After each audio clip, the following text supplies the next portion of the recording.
पीले दांत वाली बहू। रंजना कभी ब्रश नहीं करती थी। उसे कितनी बार उसके माँ बाप ने डांटा, लेकिन उसका कोई असर उस पर होता ही नहीं था, जिस कारण से उसके दांत पीले पीले हो जाते हैं। शादी के बाद अरे बहू, वैसे तो तुझ में कोई कमी नहीं है, पर तेरे दांत इतने पीले कैसे हैं बेटा? कैसे मतलब? कोई सर्जरी थोड़ी ना कराइए। वो तो क्या नाम, मैं ब्रश नहीं करती थी तो पीले हो गए। अब क्या करूं? आप कहे तो लाल करवा लूं या फिर काले? यार ये क्या है, क्यों माँ से लड़ रही हो? लड़ रही हूँ? अरे मैं लड़ रही हूँ या ये बोल रही है कि दांत पीले हैं, पीले। अरे तपस्या थोड़ी ना की है इन्हें पीले करने के लिए। बकायदा ब्रश नहीं किया है 20 साल तक, तब जाकर। छी, कैसी बात कर रही हो? ये उस वक्त तो पीले नहीं थे जब हम लोग तुम्हें देखने आए थे। अरे तब साफ करवा लिया होगा डेंटिस्ट के पास जाकर। अब देखो कैसे पीले पीले लग रहे हैं। रंजना सास की तरफ गुस्से से देखती है। फिर शुरू हो गई पीले पीले पीले। अरे पीले तो तब भी थे जब मेरे हाथ का रसगुल्ला उड़ा उड़ा कर खा रही थी और बोल रही थी, लड़की नहीं गुणों का खजाना दे रहे भाई साहब आप। खैर, अब वो लोग करते भी तो क्या करते, पीले दांत वाली बहू पल्ले पड़ी थी तो झेलना तो था ही। एक दिन कीर्तन में रंजना गाना गा रही थी। अरे कमला बहन, माँ का द्वार है, यहाँ तो सब शुद्ध होकर आते हैं, फिर अपनी बहू को ब्रश भी नहीं करवाती तुम। दूर से पीले पीले दांत भक्ति में बाधा उत्पन्न कर रहे हैं। अरे कोई 2 साल के बच्चे थोड़ी ना लेकर आई हूँ मैं बहू बनाकर। अच्छी खासी लड़की है, अरे कैसे करवाऊं ब्रश? ये तो उसे खुद करना चाहिए ना। अब माँ बाप तो इसके जैसे तैसे निपटा दिए, ये नहीं सोचा कि सास कैसे संभालेगी। सास बहू को लेकर घर आ जाती है, लेकिन सोच लेती है कि अब इसे लेकर कहीं नहीं जाएगी। अगले रोज बहू कहती है, अरे क्या हो गया, मंदिर नहीं जाना क्या? कीर्तन का वक्त हो रहा है। मेरी मधुर वाणी से कान्हा जी जागते हैं और सोते हैं। आप तो जानती है ना उनकी भक्ति में कितना मन लगता है मेरा। वो क्या है ना, तबीयत ठीक नहीं लग रही है मेरी, आराम करूंगी मैं। तबीयत ठीक नहीं लग रही? अभी तो मिथुन के गाने पर नाच रही थी आप, और अब बोल रही है कि तबीयत ठीक नहीं लग रही। अरे भक्ति में मन लगा लो सासू माँ, ऊपर जाना है, क्या मुंह दिखाओगी आप? हाँ?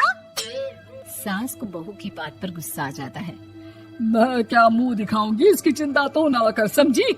अपने मुंह की चिंता कर, जो ये पीले पीले दांत लेकर हर जगह पहुंच जाती है। पता है लोग कितना मजाक बनाते हैं। ना जी ना, मैं नहीं जाना कहीं तेरे साथ। तो ये बात है। कोई ना, मत जाओ, मैं अपने कमरे में ही बैठकर भक्ति कर लूंगी। ऊपर वाला दांत थोड़ी ना देखता है, मन देखता है, भावना देखता है। और अरे बस बस, तू सब कुछ दिखा, बस ये सफेद चमकदार दांत ना दिखाना किसी को, है? जा यहाँ से। बहू को सास की बात का कोई फर्क नहीं पड़ता।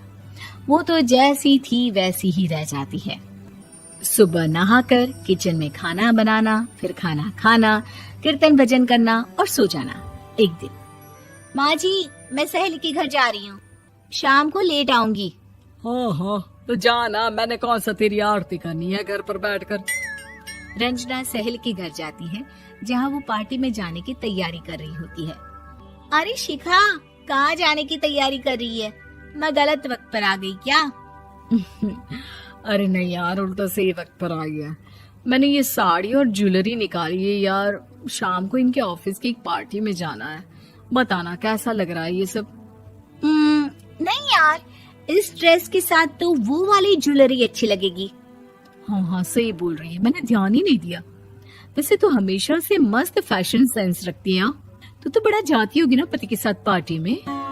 रंजना कुछ नहीं बोलती, बस सोचती है कि यार काश ये बात सही हो जाती, पर मैं क्यों नहीं जाती पार्टी में?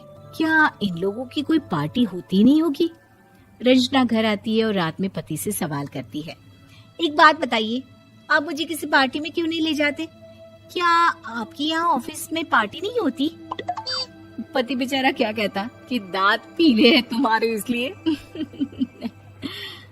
अरे कोई पार्टी होती नहीं हम लोगों के ऑफिस में, तो कहाँ से लेकर जाऊं? और मार्केट, मॉल, कहीं वीकेंड घूमना, कहीं तो।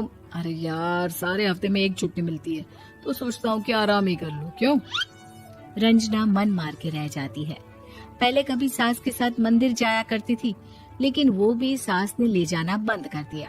घर बैठी बैठी रंजना बोर हो जाती है। तभी उसे आइडिया आता है और वो मायके जाने का सोचती है। सासू माँ, 2 दिनों के लिए मम्मी के घर जा रही हूँ। अच्छा ठीक है, आराम से जा।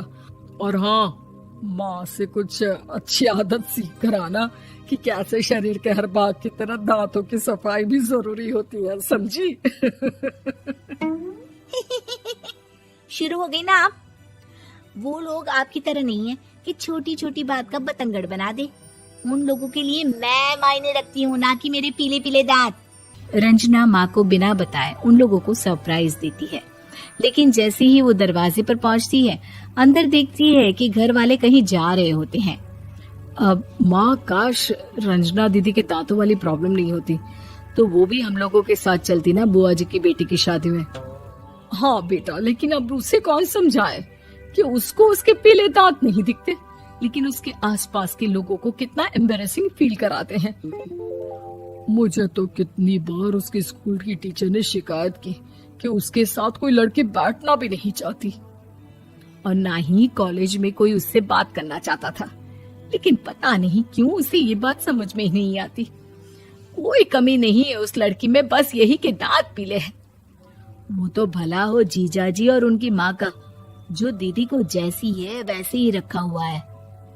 रंजना को अपने घर वालों की बात सुनकर बहुत दुख होता है। वो सोचती है कि वो क्या करे, लेकिन फिर वो सीधा डेंटिस्ट के पास जाती है, अपने दांत चमकाती है और कसम खाती है कि वो रोज ब्रश करेगी। अरे क्या हो गया? तुम तो 2 दिनों के लिए गई थी ना, पर कोई ना, अच्छा है, चलो आ गई तो।